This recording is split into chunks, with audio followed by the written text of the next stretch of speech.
Hello friends, Varun Radhika latest review. സാറയുടെ advocate ചന്ദ്രശേഖരനോട് പറയുന്നു, ഇന്നെങ്കിലും സാറാ മേഡത്തിന് പുറത്തിറങ്ങാൻ പറ്റിയത് വലിയ ഭാഗ്യം. റിമാൻഡ് വീണ്ടും നീണ്ടിരുന്നെങ്കിൽ പ്രശ്നമായനെ. ചന്ദ്രശേഖരൻ പറയാം, ഒരു നിമിഷം പോലും സത്യം പറഞ്ഞ സാറ ജയിലിനകത്ത് ചെലവഴിക്കാൻ പാടില്ലായിരുന്നു. പിന്നെ എന്തോന്ന് ചെയ്യണം? അവള് ചെയ്ത പുണ്യപ്രവൃത്തിക്ക് അകത്തളത്തെ കൊണ്ടിരുത്തി വെഞ്ചാമരം വെച്ച് വീശണമായിരുന്നു. അങ്ങനെയൊക്കെ സംഭവിച്ചത് നമ്മുടെ തോൽവിയായിരുന്നു എന്നൊക്കെ ചന്ദ്രശേഖരൻ പറഞ്ഞുകൊണ്ട് നിൽക്കുമ്പോൾ സാറ അങ്ങോട്ട് വരുന്നുണ്ട്. വലിയ ഗൗരവത്തിലാണ് സാറയുടെ വരവ്. നേടാ മേഡം വരുന്നുണ്ടല്ലോ, വക്കീല് പറയുക. കല്യാണം കഴിഞ്ഞതിൻ്റെ പിറ്റേന്ന് തന്നെ ഭാര്യ ജോലി സ്ഥലത്തേക്ക് പോയി വർഷങ്ങൾക്ക് ശേഷം തിരിച്ചു വരുന്ന പോലെയാണ് സാറ ജയിലിൽ നിന്നോട്ട് ഇറങ്ങി വരുമ്പോൾ ചന്ദ്രശേഖരൻ്റെ ഒരു നോട്ടം. എന്താ ചന്ദ്രശേഖർ, സുഖമല്ലേ? പിന്നെ എന്നോട് അങ്ങനെ ഒരു ചോദ്യത്തിൻ്റെ ആവശ്യമില്ലല്ലോ. ഇത്രയും കാലത്തിനിടയ്ക്ക് ഞാൻ ആദ്യമായിട്ടാണ് ജയിലിനകം കാണുന്നത്. നീ എപ്പോഴേ കാണേണ്ടവളായിരുന്നല്ലോ. എന്തായാലും കൊള്ളാം, എൻ്റെ പിള്ളേർക്ക് സുഖം തന്നെയല്ലേ? സാറാമ്മ അങ്ങനെ ചോദിച്ചപ്പോൾ വക്കീൽ ചോദിക്കാം, മേഡം എന്താ പറഞ്ഞ എനിക്ക് മനസ്സിലായില്ല. എന്നെ ആദ്യമായിട്ട് ജയിലിനകം കാണിച്ച 2 പിള്ളേരില്ലേ, വരുണും രാധികയും, അവർക്ക് സുഖമാണോന്നാ ഞാൻ ചോദിച്ചത്. കേട്ടതും ചന്ദ്രശേഖരൻ, അയ്യോ സാറ പുറത്തിറങ്ങാൻ കാത്തിരിക്കുവായിരുന്നു ഞാൻ അതിൻ്റെ കണക്ക് ചോദിക്കാൻ. നീ കണക്ക് ചോദിക്കാൻ ആരാ? കണക്ക് മാഷോ? സാറാമ്മ ചോദിക്കുക. കണക്ക് ചോദിക്കുന്നത് ഇങ്ങനെയല്ലോ ചന്ദ്രശേഖർ, ആത്മാർത്ഥത കൊണ്ടാണ് ഇങ്ങനെ ചോദിക്കുന്നതെങ്കിൽ ഞാൻ അകത്ത് കിടക്കുമ്പോൾ അവരോട് കണക്ക് ചോദിക്കണമായിരുന്നു. എന്നിട്ടേ അകത്ത് വന്ന് അത് എന്നോട് പറയണമായിരുന്നു. അയ്യോ സാറേ, ഞാൻ പുറത്ത് എന്തെങ്കിലും ചെയ്യുന്നതേ സാറയുടെ ജാമ്യത്തെ ബാധിക്കുമെന്ന് നമ്മുടെ വക്കീല് പറഞ്ഞിട്ടാ. സാറേ, നമ്മൾ പ്രയോറിറ്റി കൊടുക്കേണ്ടതേ മേഡത്തിന്റെ ജാമ്യത്തിനല്ലേ, അതുകൊണ്ടാണ് ഞാൻ അങ്ങനെ പറഞ്ഞത്. സാറേ പറ, ഞാൻ എന്താ ചെയ്യേണ്ടത്? ഏത് രീതിക്കാണ് അവരോട് പ്രതികാരം ചെയ്യേണ്ടത്? സാറേ ഒന്ന് പറഞ്ഞാൽ മതി. ചന്ദ്രശേഖർ, അവരെനിക്ക് വെരി വെരി സ്പെഷ്യലാണ്. അതിൻ്റെ കാരണം എന്തെന്നറിയില്ലേ? ആദ്യമായി ഒരു പ്ലാനിങ്ങിൽ സാറെ അവർ തോൽപ്പിച്ചു. ഒരു കോടതി കൂട്ടിൽ ചോദ്യശരങ്ങൾക്ക് മുന്നിൽ എന്നെ അവർ നിർത്തി. പിന്നെ അങ്ങനല്ലാതെ അവിടെ കിടത്തി ചോദിക്കുമോ? ഇനി രണ്ടാമത്തത്, കള്ളന്മാരും കൊള്ളക്കാരും ഉള്ള ജയിലിൽ കുറച്ച് ദിവസം അവർ എന്നെ അവിടെ പാർപ്പിച്ചു. ദൈവമേ, എടി സാറക്കുട്ടി, അവർക്കല്ലേ നാണക്കേട്, കള്ളന്മാർക്കും കൊള്ളക്കാർക്കും. നീ അവരോടൊപ്പം താമസിച്ചേന്. ഇനി നമ്പർ 3, സാറ എന്ന പേരിന് കളങ്കം ഉണ്ടാക്കി. ദൈവമേ, ഇതുവരെ കളങ്കമില്ലാത്ത പവിത്രമായ ഒരു പേരായിരുന്നു അത്. പാവം വരുണും രാധികയും അറിയാതെ ആ കളങ്കം ഉണ്ടാക്കി കളഞ്ഞല്ലോ. ഇതൊട്ടും ശരിയായില്ല പിള്ളാരെ. രാധികയെ, വരുണെ ഒന്ന് സൂക്ഷിച്ചോ. അത്രയും കുറ്റങ്ങൾ മതി ഒരുത്തനെ കൊല്ലാൻ. സാറ തിളച്ചു മറിയുവാണ്. പക്ഷെങ്കിലേ എൻ്റെ പിള്ളേരെ അങ്ങനെ ഒറ്റയടിക്കൊന്നും ചെയ്യാൻ എനിക്ക് ഉദ്ദേശമില്ല.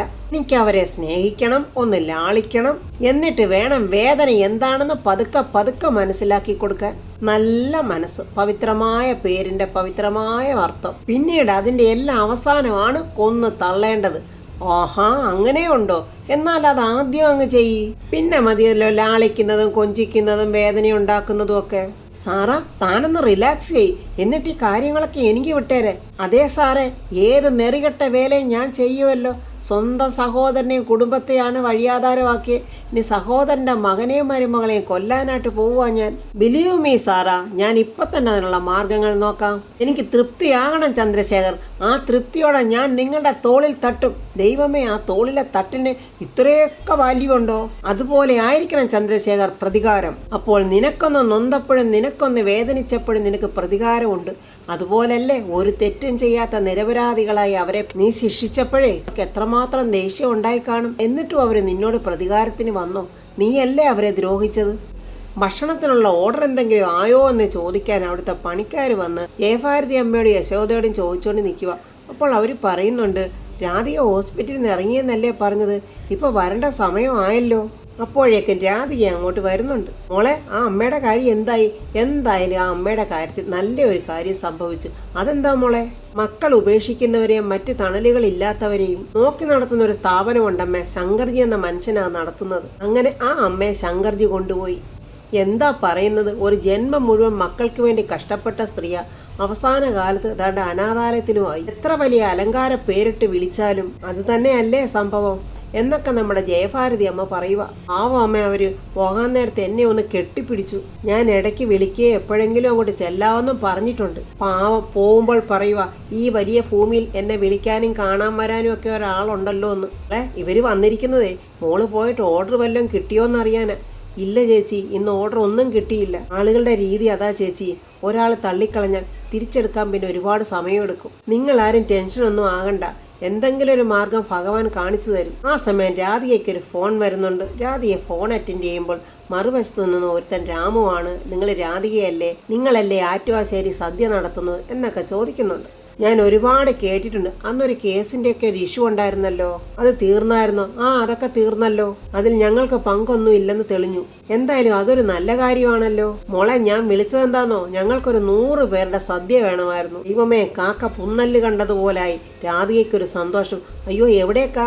അതിവിടെ അടുത്ത് തന്നെ, പനന്തിട്ടയെന്ന് പറയും. പനന്തിട്ടയോ? ഞാൻ അങ്ങനെ കേട്ടിട്ടില്ലല്ലോ. ഉടനെ യശോദ പറയും, മോളെ, പനന്തിട്ടേ അച്ഛൻ കഴിഞ്ഞ ആഴ്ച പോയ സ്ഥലമല്ലേ, ആ സുഖമില്ലാതെ കിടക്കുന്ന തിരുമേനിയെ കാണാൻ. ഇതേ ഒരു കല്യാണ ആവശ്യത്തിനുള്ള സദ്യ. നിങ്ങൾ സദ്യ ഇവിടെ കൊണ്ടുവന്നാൽ മതി. വിളമ്പലും ഒക്കെ ചെയ്യാൻ ഇവിടെ വേറെ ആൾക്കാരുണ്ട്. നിങ്ങളിപ്പോൾ ഫ്രീ ആണെങ്കിൽ ഇങ്ങോട്ടൊന്ന് വന്നിരുന്നെങ്കിൽ കാര്യങ്ങളൊക്കെ സംസാരിച്ച് ഉറപ്പിച്ചിട്ട് അഡ്വാൻസ് വാങ്ങിച്ചിട്ട് പോകാമായിരുന്നല്ലോ. ഫംഗ്ഷൻ ഇനി 5 ദിവസം. അതിനെന്താ സാർ, ഞങ്ങൾ വരാമല്ലോ, നമുക്ക് സംസാരിക്കാമല്ലോ. സാർ, ലൊക്കേഷൻ ഒന്ന് അയക്കാം. അതിനെന്താ, ഇപ്പം തന്നെ അയക്കാമല്ലോ. നിങ്ങൾ അധികം ലേറ്റ് ആക്കരുത്. ഇവിടെ ഉള്ളവർക്ക് അങ്ങോട്ടും ഇങ്ങോട്ടും ഒക്കെ പോകാനുള്ളതാണ്. ഞങ്ങൾ ലേറ്റ് ആകില്ല സാർ. സാർ, ലൊക്കേഷൻ ഒന്ന് അയച്ചേരെ. എൻ്റെ ദൈവമേ, സാറയുടെ ചതിയാണെന്ന് ഈ പാവം പെൺകുട്ടി അറിയുന്നില്ലല്ലോ. അത് വളരെ സന്തോഷത്തോടെ അവിടെ നിൽക്കുന്നവരോട് പറയാം, അതേ ഒരു നല്ല ന്യൂസ് ഉണ്ട്. നമുക്കൊരുവിധം കൊള്ളാവുന്ന ഒരു ഓർഡർ കിട്ടിയിട്ടുണ്ട്. 100 പേർക്കുള്ള സദ്യ. ആ കൊടും ചതി എന്താണെന്നറിയാതെ ആ പാവങ്ങൾ വളരെ സന്തോഷത്തോടെ നിൽക്കുവാണ്. അവിടെ ചന്ദ്രശേഖരനും സാറയും നിൽപ്പുണ്ട്. അവരുടെ ഗുണ്ടയാണല്ലോ ഇവൻ പറയുന്നുണ്ട്, ലൊക്കേഷൻ അയച്ചിട്ടുണ്ട്, കറക്റ്റായിട്ട് ഇവിടെ എത്തിക്കോളും. ചന്ദ്രശേഖരൻ പറയാ, സാറാ, സദ്യയുടെ ഓർഡർ ആയതുകൊണ്ട് അവൾ തനിച്ചായിരിക്കും വരുന്നത്. സാറ പറഞ്ഞോളൂ, അവളെ എങ്ങനെയാ കൊല്ലേണ്ടത്?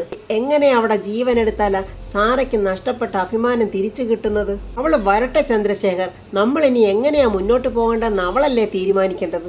സാറാ, ഞാൻ പറയുന്നത് വരുണിനെതിരെ യുദ്ധം ചെയ്യുന്നതിനേക്കാളും നല്ലതാ രാധികയെ അങ്ങ് തീർക്കുന്നത്. പ്രിയപ്പെട്ടവൾ മരിച്ചു കഴിഞ്ഞാൽ വരുൺ പിന്നെ ആ വേദനയും ചുമന്നുകൊണ്ട് നടക്കുന്നവനായിരിക്കും. വേറെ ഇനി ഞാൻ എന്തെങ്കിലും ചെയ്യണോ സാറേ? ഒന്നും വേണ്ട. വരുണിന് രാധികയുടെ മരണത്തിന് ശേഷം പിന്നെ ഒന്നിനും ശേഷിയുണ്ടാവില്ല. അവനെ പിന്നെ കൊല്ലുകയോ കൊല്ലാതിരിക്കുന്നോ നമ്മുടെ ഇഷ്ടം. ഈ കൊല്ലുക എന്നൊക്കെ ഉള്ളത് വളരെ ഈസിയാണല്ലേ. അല്ല, ഉറുമ്പിനെയോ കൊതുകിനെയോ കൊല്ലുന്ന പോലാണല്ലോ ഇവർ പറയുന്നത്. ഒരു കുറ്റബോധമോ പേടിയോ ഒന്നുമില്ല. പക്ഷെ ചന്ദ്രശേഖർ, നമ്മുടെ ഈ പ്ലാനിങ് ഒരിക്കലും ഒരു പരാജയമാകാൻ പാടില്ല. എങ്ങനെ പരാജയപ്പെടാനാ സാറാ? ഒരേ ഒരു കാര്യമേ നമ്മൾ വിചാരിക്കുന്നതിനേക്കാൾ കൂടുതൽ ഉണ്ടാകാൻ പോകുന്നുള്ളൂ. രാധിക ഇങ്ങോട്ട് വരുമ്പോൾ അവളോടൊപ്പം ജോലി ചെയ്യുന്ന ഏതെങ്കിലും ഒരു പാവപ്പെട്ടവളെ കൂടെ കൊണ്ടുവരാൻ സാധ്യതയുണ്ട്. എന്ത് ചെയ്യാനാ, രാധികയ്ക്ക് മരണാനന്തര ലോകത്തും ഒരു കൂട്ടുകാരി ഉണ്ടായിക്കോട്ടെ. സാറേ, എന്നാൽ ഞാൻ പോയിക്കോട്ടെ എന്നും പറഞ്ഞ ഗുണ്ട അങ്ങ് പോകുന്നുണ്ട്. അങ്ങനെ അവനവൻ്റെ ജീവനും കൊണ്ട് തടി തപ്പി പോവുക. എന്തു പറ്റി സാറേ ഇങ്ങനെ നോക്കുന്നേ? ഞാൻ അയാളെ തന്നെ ശ്രദ്ധിക്കുമായിരുന്നു. അയാൾ ശരിക്കും പാവമാണോ? ഒരിക്കലും അല്ല സാറാ. അവന് പാവമായിട്ട് അഭിനയിക്കാൻ നന്നായിട്ട് അറിയാം. എന്നാലേ ഇത്തരക്കാർക്ക് പെട്ടെന്ന് ചതിക്കാനൊക്കെ തോന്നും. അങ്ങനെയെങ്ങാനും സംഭവിച്ചാൽ തെരുവ് പട്ടികൾ തിന്നു തീർക്കണം ഇത്തരക്കാരെയൊക്കെ. എന്തൊരു ക്രൂരത ഇവിടെ മനസ്സ്. ഞാൻ ആ ജയിലിൽ കിടന്നപ്പോൾ എൻ്റെ മനസ്സൊന്നുകൂടി ഉറച്ച്. സാറയുടെ ചിത്രങ്ങൾ ശരിക്കും ഇനി ആളുകൾ പേടിക്കണം. ഒരു ഓർഡർ കിട്ടിയ സന്തോഷം കൊണ്ട് നമ്മുടെ രാധികയും യശോദയും ജയഭാരതിയമ്മ എല്ലാം നമ്മുടെ ഭഗവാന്റെ മുന്നിൽ നിന്ന് പ്രാർത്ഥിക്കുക. എൻ്റെ ഭഗവാനെ കൃഷ്ണ, ഒരു വലിയ വീഴ്ചയ്ക്ക് ശേഷം ഒന്ന് പതുക്കെ ഞാൻ എഴുന്നേക്കാൻ ശ്രമിക്കുവാണേ.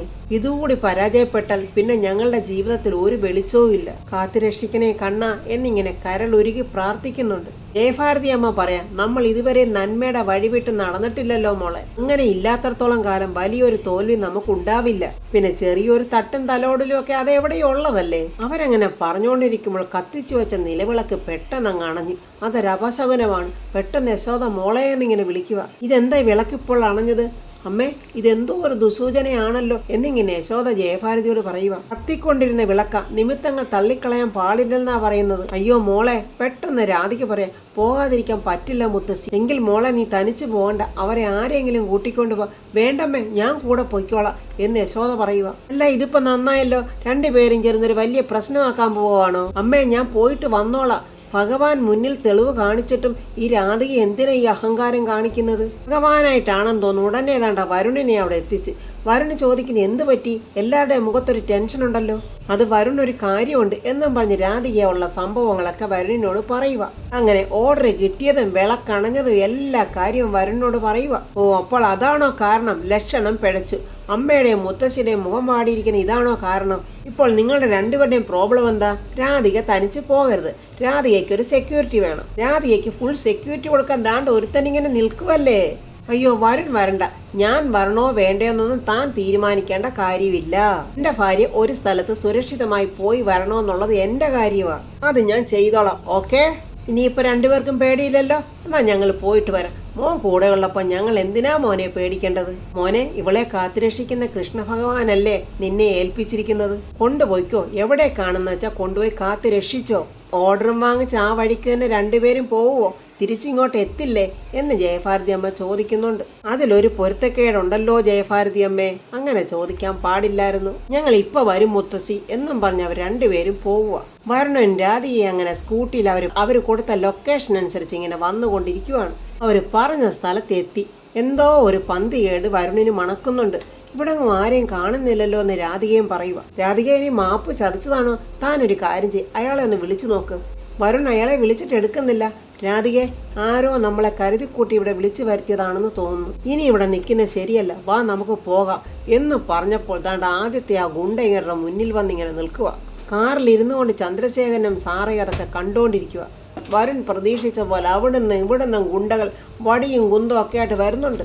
ചന്ദ്രശേഖരൻ സാറയോട് പറയാം, സാറ പ്രതീക്ഷിച്ചത് ഒരാളെയാ, തന്റെ ബോണസ് പോലെ തണ്ട അവനും കൂടെ വന്നിട്ടുണ്ട്. രണ്ടിനെയും കൊന്നു കളയണം ചന്ദ്രു. അതിനെന്താ സാർ, അവരന്മാർ ചെയ്തോളും. രണ്ടുപേരും അങ്ങനെ ഗാലറിയിൽ കളി കാണാനിരിക്കുന്ന പോലെ ഇരിക്കുവാണ്. താണ്ട പറഞ്ഞതുപോലെ ഫൈറ്റിങ്ങും സ്റ്റാർട്ട് ചെയ്തു. ആദ്യത്തെ ഗുണ്ടയും വരുണും കൂടെ ഇടി തുടങ്ങിക്കഴിഞ്ഞു. അങ്ങനെ ഒന്നാമന്നാണ്ട 4 കരണം മറിഞ്ഞ് ദൂരെ പോയി വീണ്. അപ്പോഴേക്കും സാറയുടെയും ചന്ദ്രുവിന്റെയും മുഖത്തൊരു മൗനം. അടുത്തതായി രണ്ടാമന്റെയും മൂന്നാമന്റെയും ഊഴവാണ്. അങ്ങനെ രണ്ടാമനും ദൂരെ തെറിച്ചു വീണു. മൂന്നാമനും വരുണും കൂടെ പൊരിഞ്ഞടി നടക്കുക. എന്തായാലും അവന്റെ കാര്യത്തിൽ ഒരു തീരുമാനമായി. രാധിക തിരിഞ്ഞു നോക്കിയപ്പോൾ പുറകിൽ ഒരുത്തൻ ഇങ്ങനെ നിൽക്കുന്നു. പെൺപുലിയെപ്പോലെ നമ്മുടെ രാധിക ദുപ്പട്ടയൊക്കെ കൊണ്ട് വലിച്ചു മുറുക്കി കെട്ടി അവനെ ഇടിച്ച് അവന്റെ കയ്യിലിരിക്കുന്ന വടിയൊക്കെ ദൂരെ എറിഞ്ഞ് അവനെ പിടിച്ചു തണ്ട് അവിടെ ഇടിക്കുവാണ്. പരമസാധുവായ നമ്മുടെ രാധികയുടെ ഒരു വീര്യവും ശൂരവും ഒന്ന് കാണണം. അങ്ങനെ നമ്മുടെ ആൺസിംഹവും പെൺപുലിയും ചേർന്ന് ആ ഗുണ്ടകളെയെല്ലാം തല്ലി ഒതുക്കുവാണ്. കാറിലിരുന്ന് ചന്ദ്രശേഖരൻ നട തലയിൽ കൈവച്ചുകൊണ്ടിരിക്കുന്നു. സാറയുടെ നല്ല ജീവൻ പോയതുപോലെ ഇരിക്കുന്നു. ഗുണ്ടകളൊക്കെ അടി വാങ്ങി എഴഞ്ഞു തണ്ട് ഓടുവാണ് അവിടുന്ന്. തോറ്റ് തുന്നം പാടി കാറിനകത്ത് താണ്ട ചന്ദ്രശേഖരനും സാറയും ഇരിക്കുന്നു. വിജയശ്രീലാളിതരായ നമ്മുടെ വരുണൻ രാധികയും താണ്ട് കൊടി പറത്തി പറന്നു പോകുന്നു. അതെന്താ ചന്ദ്രു അവരങ്ങ് പെട്ടെന്ന് പോയത്? അതെ, അടികൊണ്ട് ക്ഷീണിച്ചവരുടെ ടീം വീണ്ടും വരുമോ എന്ന് പേടിച്ചിട്ട് പോയതായിരിക്കും. ഈ വരുൺ ഇത്രയ്ക്ക് മിടുക്കനാണോ? അങ്ങനെയാണെങ്കിൽ ഇവന്റെ ജീവൻ എടുക്കണമെങ്കിൽ നിസാരക്കാരൊന്നും പോരല്ലോ. അവനെ നമുക്ക് തീർക്കണം സാറേ. എന്തായാലും നമ്മളാണ് അവരുടെ പുറകിലെന്ന് അവർ തിരിച്ചറിഞ്ഞിട്ടില്ല. എന്നാൽ ഇനി നമുക്ക് പോകാം. ചന്ദ്രു വണ്ടി എടുക്ക്. ദാ കിടക്കുന്ന തരികിടതോ. വണ്ടിയിൽ രണ്ടുപേരും ഇങ്ങോട്ട് വരുമ്പോൾ വണ്ടിയുടെ മുന്നിൽ ദാണ്ടിരിക്കുന്നു വരുണിന്റെ സ്കൂട്ടി. ഏതവനാ ഇങ്ങനെ വണ്ടി വെച്ചിരിക്കുന്നത്? അറിയില്ല സാറാ, ഞാനൊന്ന് മാറ്റി വെക്കട്ടെ എന്നും പറഞ്ഞാണ്ട് ചന്ദ്രശേഖരൻ ഇറങ്ങി വരിക.